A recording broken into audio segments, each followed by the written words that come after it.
him. Oh no, he's got him. What a good catch. That's a great catch. Wonderfully taken. Welcome to ATB TV. I'm Darren Dance here with Peter Morganti in our portable studio, northern suburbs of Ballarat, Pete, trying to get out of the wind. Like two dodgy dealers, Darren, back at the Delacombe shopping centre. Yeah, we got the car backed up. The locals are having a good look, Pete. So he did stop by. Just waiting for the SWAT team to turn up. We hear a lot of sirens, and there's a quick sort of transmission cut off. We're out of here. That's it. All right, well, let's go through last week's runners, which I think there was about half a dozen or maybe a few more. With a bit of success again, Darren. Yeah, no, it was good last week. We'll get to her shortly, but we'll kick off with, I think you nailed it, Rhoda at Moonee Valley. You said I couldn't have no confidence with backing it at all, and he lived up to your expectations and ran last. Well, you know, you don't like seeing it happen, but why, Pete? When a horse goes around and runs last, would you go back 2 weeks later when clearly it didn't handle the track and it didn't like being there, or it didn't like the lights or whatever, but we got the same result. It just followed him around and never looked likely, and if there's anyone out towards Meredith Way that actually backed it, you need to disconnect your phone and turn off your phone account, because you've got too much money to spend. I couldn't have had a cent on it. I never want to see that horse go around at the Valley again. Just get him back onto those big dry tracks, give him room, let him get to the outside and give him 400 metres to try and run him down. He's a limited horse. The Valley's the worst possible case. Oh, that's, and I was pleased to hear that the trainer said that after the race. I don't think he likes the Valley. He'll still go around. He's still going to keep him rolling? Oh, I think he's going to have a couple of runs, but wouldn't worry me if they moved him on. Righto, we'll go to the Sunshine Coast. Another great effort. I think the horse probably was okay. I'm not too sure about Mr. Cormac's carrying out the instructions. We know this is a horse that loves to get to the outside of runners, and here he is boxing on inside them all there at about 300 to go. He actually, you would have thought them were in the race, but the inferior ground and the ones out in the crown, I think there was 3 of them probably cleared out 5 or 6 lengths. You know, he held the others, but had no over-winning from where he was. Very disappointing effort. I thought the horse ran super, but look, this was the first time Mr. Moneybags had got into a race where he was in his right grade, he was on the right sort of surface, he had a nice weight. This is why we sent the horse to Queensland, to compete in a benchmark 90 on top of the ground. The first 2 runs, through circumstances beyond control, we had to give him a run in unsuitable ground or unsuitable distance, but here we are, 3rd up. Everything's perfect. Fitness, everything. All we needed was the jockey to listen to the instructions and follow them, and we would have been in the finish. But no, the guy that had 1 ride for the whole day, well, that's a story in itself, Pete. Obviously not one other trainer rates him in Queensland, because he only had 1 ride for the day. And what's he do? Goes up the rail. It's race 7. Didn't he watch the first 6 races? Well, the fence was off. He had plenty of time to walk the track. I could see the fence was off from here. Luckily, the trainer told him not to go up the fence, otherwise he would have been looking for a horse to put in that barn. But it was absolute disgraceful ride. He won't be riding that horse again. I sent Mr. Batters a list of the top 10 jockeys in the Queensland Premiership. Half of them would be Victorians. I got down to page 38 and I still couldn't find that South African bloke, so I don't know if he's ridden a winner. I reckon, he should. Anyway, disgrace. Oh, you're talking about the current South African, sorry, Mr. Cormac. Shocker. Yep. Horse ran good. Owners rightly shattered. Suicidal. What can I say? You could tell the horse was fit and rolling, because he did a good job to hold the others off, and he was inside all of them as well. So now it doesn't stop raining. Yeah. They'll be lucky to race there Saturday. Not that we're going around, but I think there's heavy rain forecast for the next 2 weeks. Right up the east. So you wouldn't even know if we get to run in a fortnight.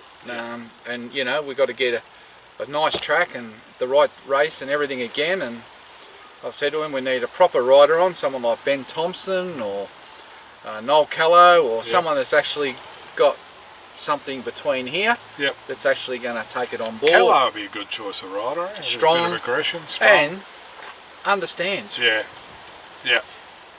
That's all I've got to say on that. Right, I move on to Sean and Dandy at Ballarat. I've had me rant. I went out to Ballarat. It's a nice day out there. Didn't show anything, this horse. No, look, I did thought afterwards, and I'm not bagging Andrew Bobbin, but we've always said rise in distance, headgear on can be a little bit tricky. Over race? Well, Johnny said, like no one wanted to lead. When they all jumped out, it was like they were looking at each other, and he was pretty strong, and Johnny said, well, rather than fighting him, I'll let him roll. He went along at a steady tempo, though not breakneck. They did run reasonable time, but he gave nothing from the 400, in which, and speaking to Andrew after, if he'd fought on and been beaten 4 or 5 lengths, you would say, well, righto, you know, he raced fiercely.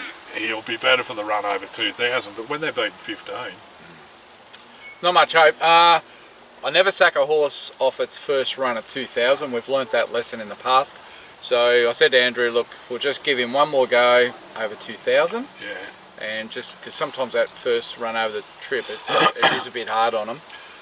So we'll give him one more go, but he really does need to show something. He needs to be off the speed, and a bit of cut in the ground wouldn't hurt. Yeah. You know, so yeah, like we say, stepping them up in distance, putting headgear on can be disastrous. They ran pretty quick time. I think they're only 1 second outside the class record. Yeah. And I think they were 12 lengths quicker than the other distance race on the day. So, look, I'm going to give him one more go. If he doesn't show anything, there'll be a vote. I think the other disappointing fact was the first, second and third horses were actually third, fourth and fifth and running, so it's not as if they come from miles back behind him. No. He dropped out and looked ugly. I had a quick look at the calendar, and I know it's back to 1850, but it's hard to find. 2,000 metre run. There's an 1850 at Eden. If you want to, you're talking about dropping back in class. Another shopping track. Yeah, but where do you go? Like Adelaide. Send him to Adelaide. There's only fields for 4. He's had some luck over there, Andrew. There's 4. Well, that's right. You see the fields on Saturday? Yeah, well, there's 3 races with 4 starters. Might be less. McAvoy's have left. They're on the way out. Yep. 100 horses over there. Don't they put a hole in the That's state? half it. Anyway, that's another story. So if you want to rent some boxes, there's plenty of boxes in Adelaide, guys. How many winners would have come out of that Anguston set up for old CS Hayes? It might have been his father before him too, was it? I don't know. Have you been? I've driven past it. I've been in there. Yeah. Oh, you've been in. It's all it's got all those electronic timers all the way around it. Yeah. Millions of dollars worth of setup. Oh, someone will grab it. White fences for miles, and someone will grab it. Magnificent area where it is. There's an opportunity there for someone. Someone with a bit of cash in there. Tin. Eagles and Pens. What a great story this was, Darren. You ventured down to Royal Tarango, or the Flemington of the Bush. It's great to see a lot of owners there. There was a lot of owners there. It's not often you go to the race with 2 runners and get 2 winners. No, we bred both. Don't know when that happened last, but... A serious suspect and Hasseltoff at Flemington were both homebreds. New Year's Day, was it? So that's last 2 years ago. 18 months, 15 months ago. Well... Now this is a good training effort. A great result all round, because this horse has probably been retired twice. For a start, it was never going to get to the races. Oh, mate, it was never going to get to the races. And even on the early morning, Paul was a little doubtful whether he'd get into the races. But look, he did. He produced a great ride. I think it's the fact that Dean rode her at Hamilton. Yeah. Just the knowledge of what he had the whip in the left hand ready. Now that's a good jockey knowing his stuff. Yeah. And look, I think Desi Penfold rang me up afterwards and said, I've never been so more confident when a horse lobbed in the 1-1 and was bolting. And look. And he was in Playlet. Yeah, that's right. That's a big call. Yeah, well, that's right. Plenty of times when she was bolting. He must have had a few drinks, Des, to say something like that. Might have had a few dollars on it. I think his old mate Des Bloy there might have been his first winner, Pete. How good's that? Des did ring me. What is he, about 88? Yeah, and staunch golfer. Normally he would be golfing on a Monday, but he wasn't, and he rang. I couldn't hear him properly. There was a lot of background noise. He out of the bar, did he? Well, it might have been the replay. Just go around and around. But no, well done to both teams. Dave Clark, Libby Clark. God, there's some long-term owners in that horse. Yep. And some newbies from a syndicate down there at Camberdown. They were pretty excited. I think a couple of those boys, it's their first winner ever. First horse, first winner. More free beer at the Meredith. Who's on a roll? Yeah, they'll be going broke if they're going to give away free beer to everyone. But anyway, look, it was a terrific win, and a win of a mare that geez, that was 1600, you know. Paul toyed with going to store because it was 2000, but then the big track, by starting at 16, he put the winkers on, which just sharpened her. And look, credit to the turf club down there at Trang. That track was beautifully watered. Yep. We won. She won sort of 1-1 sitting there and finished off, and then the other runner come from last on the long bend. way back, and then they were winning on the fence. So you could actually win anywhere there. I know they said it was a 4, but it was probably closer to a 5, and it had beautiful give in it. And when the track's like that, you wouldn't get a better track anywhere in Australia. And so credit to the Trang Turf Club. Put on a good day there. They had their farmers market, raising money for the local charities. But congratulations to Paul Prushka and Holly. They've done a great job getting that horse to the races, #1, let alone winning. And I just love the way she stuck her head out the last 100. You know, if they're not right or they're not genuine, they don't do that. She arched that neck and she wanted to win, and she won by a couple of lengths. So Paul said that's her biggest asset, is her she's heart. tough. Yeah. So look, I know Dean grabbed me after the last and said we'll be winning the next start with her. Yeah, good signs. He even did the little video post-race in his car on the way home to send out to owners. Was he driving? Oh, well, we may have had hands-free, Darren. Has he got a licence? Yeah, had a pillow under him. Oh. He actually I was talking to Tarang, he was going to the trials there one day and nearly got wiped out by a truck. You know the roads down there, all one. He had it was that close, it took his side mirror off. He got to the trials and everyone's going, Dino, what's wrong? And he was as white as a ghost, and he actually had to sit out a couple of trials because he was, shaking, literally shaking. So, those mirrors don't stick out very far, do they? Well, you're talking 6 inches. He lost his. Oh, well, he'll take a run anyway. Anyway, I'll tell you, now talking to Dean, it's maturity of jockeys. I reckon him and Jack Hill and a few of those now, there's a few jockeys have gone north, a few suspended, obviously Airbnb there for a while. And Yandor's injured. Yeah. So they're getting more opportunities, aren't they? Yeah, well, McAvoy's used Dean at the trials and the races, and Snowden uses him. Yep. I reckon he gives good feedback. Yep. He's a very compact rider. I don't think it's not much between his worst and best rides, and I think he's matured as a person as he's got a bit older. So you reckon he was a rat bag when he No, was younger? just a young bloke not married. He's got kids now, that's what I mean. I mean, do we mature when we get kids? I don't know. We don't. I haven't. But I think he's more polished. He understands that, you know, you can't ride forever and make hay while he's doing the a good sun job. shines. I'd put him on again. Yeah, yep. Danny Sparkle, as you said, that's a good story in itself. And well, Danny Sparkle was a mare we bred and sold it through the sales to Wally Dalziel and Peter Moody, and they were kind enough to let Shannon and myself stay in that mare to race. And she was having a 4th start there and came out and she won very well, didn't she? Won very well. She's actually a half sister to that Group 1 horse Behemoth. We actually had the mare, and you know, she's a valuable filly. So by Scissor Kick and Penny Banger. Mitch Friedman's done a great job with her too, because you know, she's had her issues, but you'll see her in town next, and she'll be a valuable broodmare for someone later on. So Frawley's a part owner, named after Danny. Yeah, the late Danny Frawley was in her, and now his widow Anita has stayed in her, and it's a great story, and I'm sure it was a huge thrill to that family. Now, Darren, the intro tells us a bit about this next horse. Now, what happened there? Tony Gregg must have been at the races. I don't The know late Tony Gregg. The late Tony Gregg. I don't even call him from above, but you don't see that very often, do you? Igniter's led. He looked like he was home. He's kicked 2 on the corner. Damien Thornton's got the whip out and give him 2 across the backside, and then he wanted to roll it into the fence and get his head up as he switched to the left hand, and as you've seen in the clip, he dropped the whip, but bounced off the rail back into his head. He actually never lost any motion at all. And no, we couldn't even blame that. No, getting beat. Because I was looking to blame it, and then you noticed that it was probably more the horse turning up his nose. But look, what did he run? 4th beaten 0.4 or something? Yeah, look, he had every chance. He's just going, that horse. Look, before he had his issues, he was a group horse, but now he's battling to win a 58. So yeah. Once again, that was his first run up over 2,000 this prep, so we'll give him one more. Yep. Just because he'll be hardened up now, so we'll give him one more over the 2,000, and yeah, we'll be looking to move him on shortly. Yep. Saab Hassan had her first starter at Sandown by Tavachi, I think it is. Painful. It's called Painful. Sharp it's hurt, I think. So sharp it hurts the mum. Yep. I ran a steady race, beaten 4.5. It's probably looking for ground, but it's bred to run 2400. Had to kick it off somewhere, 1300.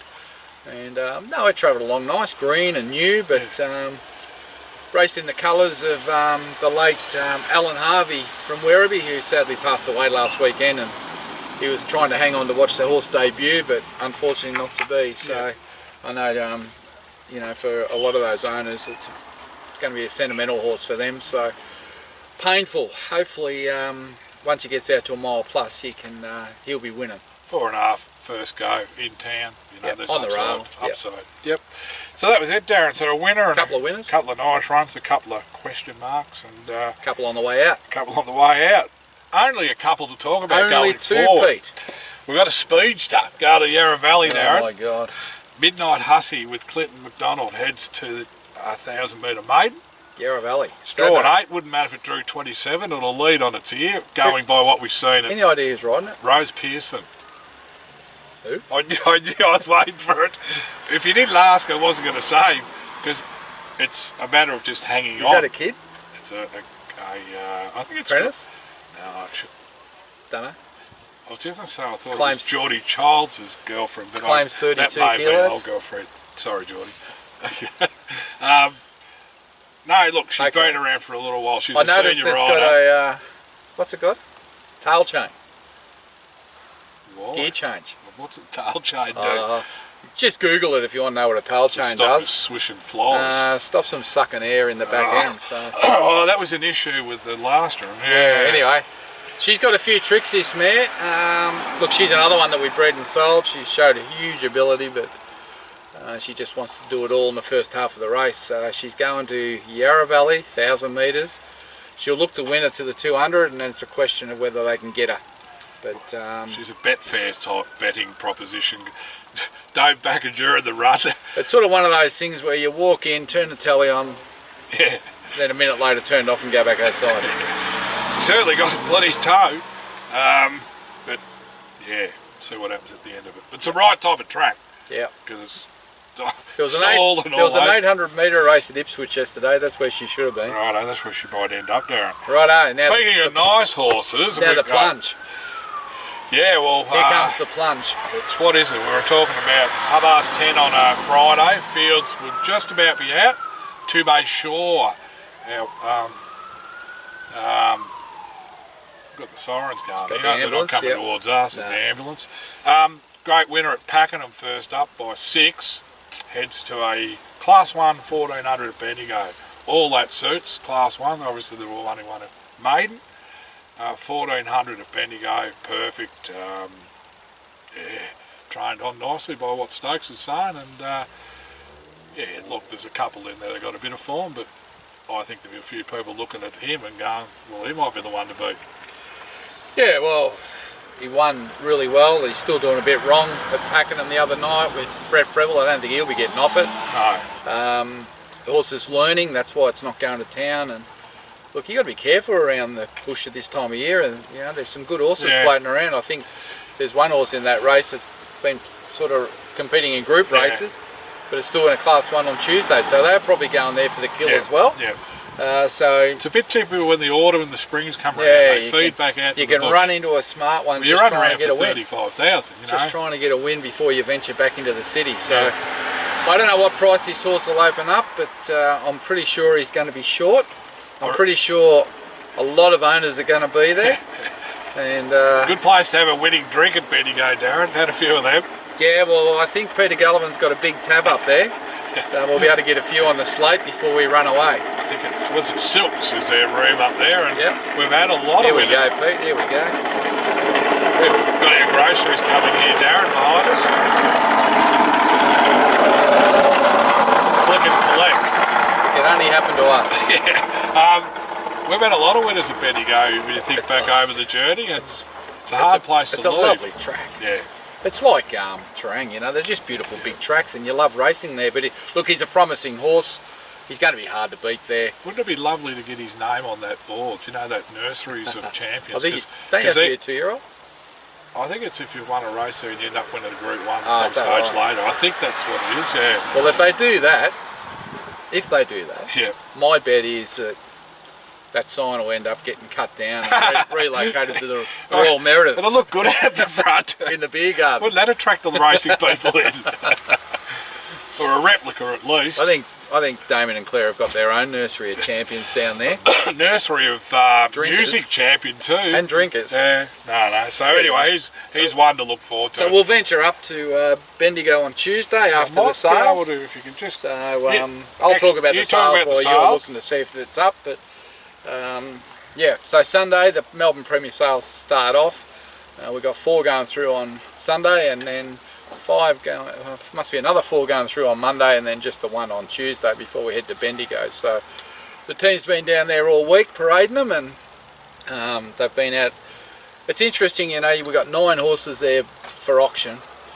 Each horse has been out of its box, presented and walked over 100 times since lunchtime Monday, and that's without today's numbers. Yesterday they were out 50 times each. That's unbelievable. That's 50 times you got to open the door, catch it, brush it, and walk it out. Now sometimes they wouldn't go back in because there'd be people waiting, but 50 times, 9 horses, that's 450 parades in a day for 6 staff, so that's 70 or 80 parades each. I reckon they would have slept well.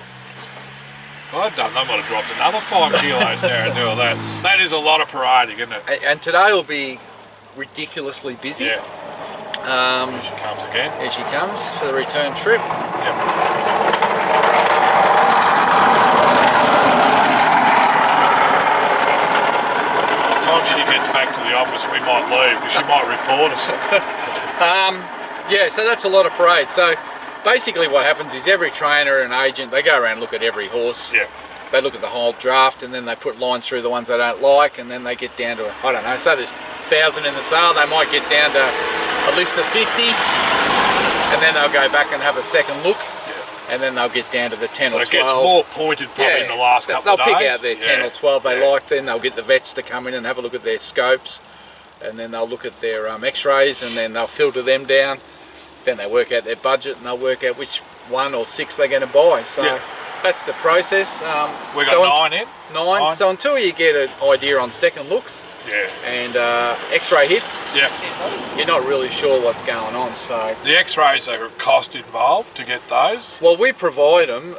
Each horse costs about $1,200 for us to provide the x-rays into the repository, and then what the buyer has to do is engage a vet to go and view those x-rays and assess them, and that can range from anywhere from $90 to $200 to have that done. So it's a bit of a good guide late in the viewing So time. we get an email every time a vet opens up one of our x-rays. We can see who the vet is, we can see how long they look at it. The longer they, well, I don't know if the longer they look at it's better, but short look would be good because it'll be clean. I think if it's a minute, it's probably about right. If they sort of there 3 minutes, they're starting to look for things that maybe are not there. But look, I can tell you that all our scopes, a horse either scope gets a score as a 1, which is elite, 2 is above average, a 3A is a pass, a 3B is a fail, and a 4 is a full-blown roarer. Right. So we got 9 ones. So Now, I don't know if that's happened before, but we got 9 ones. Perfect. So anyone that looks at our scopes, they're not going to find anything there. Yeah. On our x-rays, you get, there's 36 x-rays per horse. Righto. So they sort of do every knee and joint from the 4 angles.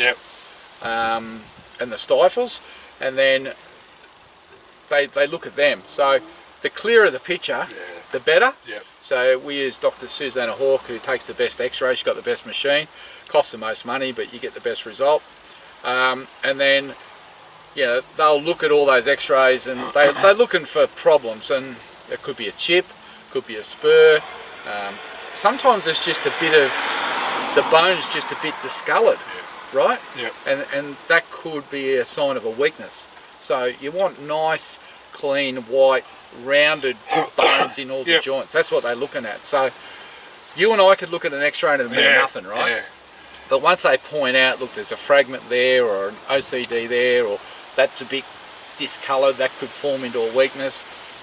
And what they're looking for is a reason to fail the horse. If it's clean, it's clean. And look, all ours are clean, so we've done pretty well there. So the vets would do pretty well out of this week. Oh, Engaged for a lot There's of work. a lot of money goes into a lot of time. Yeah. A lot of the vets do it back from their office or their motel rooms now, because you can do it on the web. Yeah. And they do it at night because there's less people doing it. So I'll get up in the morning and there might be, 6 or 8 hits overnight on x-rays, but they're starting to trickle through now. Some vets I've noticed they just check every horse. They must check every horse in the sale, and they write a report, and then when you go and ask them to check lot 180, they've already looked at it, and they'll say, blah, blah, blah, $180, thanks. Yeah, short circuit in their work and just charge it. But, some people, you've probably heard trainers and owners talk about in the past that, horses didn't sell because they had bad x-rays and they come out and win a Group 1. It doesn't stop them being a good horse. It's just it's a filter to try and narrow it down, and syndicators can't buy horses with bad x-rays. Well, the thing, if you do, got a duty of care. I was going to say, you're almost liable if you do. Yeah, so if we knew it had a bad x-ray and didn't tell you and you bought a share, we're actually liable. So we have to buy horses with good x-rays. There's still the odd trainer that doesn't believe in it and doesn't look at x-rays. There's some great stories. I think Elstrom Ballasbury was one. I think Elstrom was the one that started this whole process, where the horse was sold as a yearling. The buyer took it home. I think it was, I can't remember the trainer now. It was a Sydney trainer. Anyway, he took it home, he got it x-rayed, had fragments, so he sent it back and refused to pay.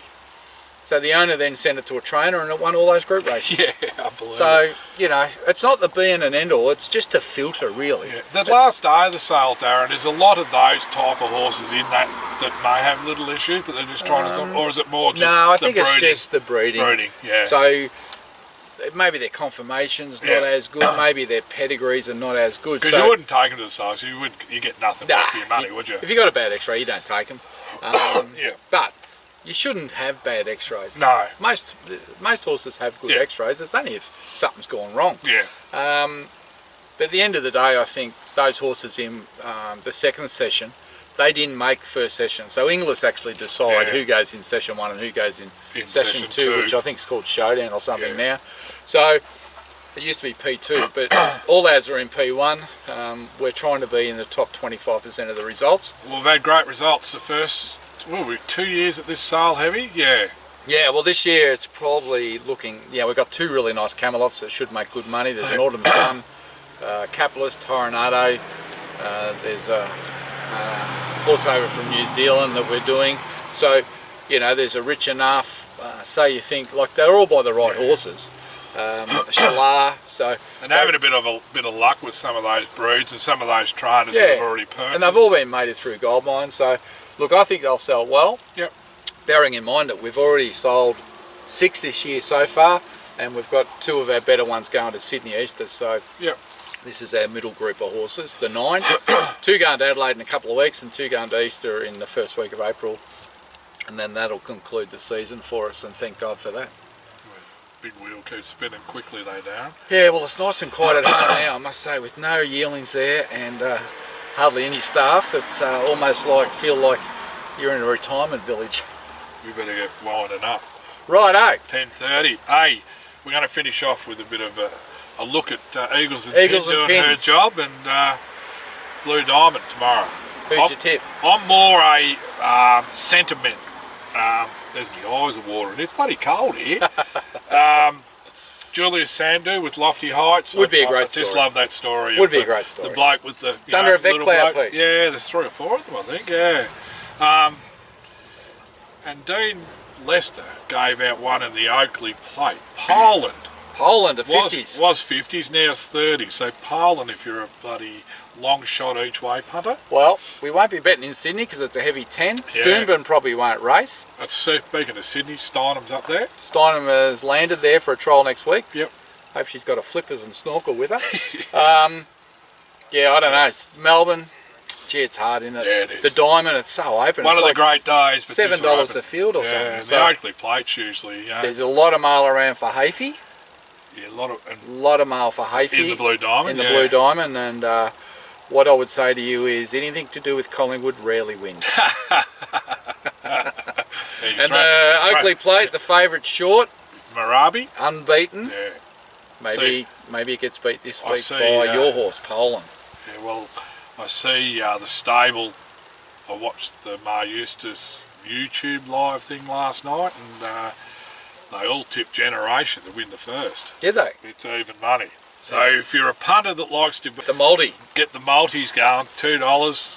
That Well, doubles. so you double it up in the anything. Marabi. Yep. You're running for 5 to 1. But Kieran, Dave, and the vet Now, all Pete, tipped it. just before And we Will go, Ball. Will Bourne, give me a spell. Before we go, do you want to say anything about how your role's changing a little bit with ATB? We spoke about this about a month ago. It's probably something I was thinking about last year, but just from circumstances at home where Bex finally got out and got a job for herself. After Did she watch this? Supported by me for 15 years. Did she watch this? She will now. Poor Beck. No, look, Beck used to have a job where she could work from home, so Yeah. I suppose it made my job with ATB just go wherever I want. Did what you wanted? Come home whenever I wanted to. Go to Hong Kong or wherever. That's no, strange. so she's got a 9 to 6 job, and we've still got kids at home, and I'm just going to sit back and do a little bit of admin, Darren, for you. Just for about... Yeah, I'm still around. Look, obviously we're going to have ATB. Yeah. So Pete's still part of the team. Yeah, but he's race day activity will be a lot less. Yeah, you won't be at the races much. You're going to be Mr. Mum, really, aren't you? Yeah. Glorified taxi driver. 3:30 is probably the most hated time of the day now. It's just all good. Like Marley's got dancing. John he could be the next Jimi Hendrix, the way he's going with the guitar. So I mean, Sign him up. all those kids' things, I probably took for granted when Beck was running around and saying, "I've had a busy day." Here we I'm go. sort of thinking, Brownie points. He's after brownie points. No, look, and yeah, So Pete's, I probably want to say thanks to you, Yeah, no. and Liz, Darren. I mean, I have loved the role. I've met a lot of great people. You know, I think bordering on 7 years, probably 10 or 11 years, but 7 years nearly full time. And yeah, look, it's been probably it's been the best job I've had. Oh, good to hear. And I'll be still there, but just in a more refined role. Yep, so he's cutting his hours back. He's gone part-time, starting today. But he'll be still doing ATB. He'll be still on the other end of the phone. Yep.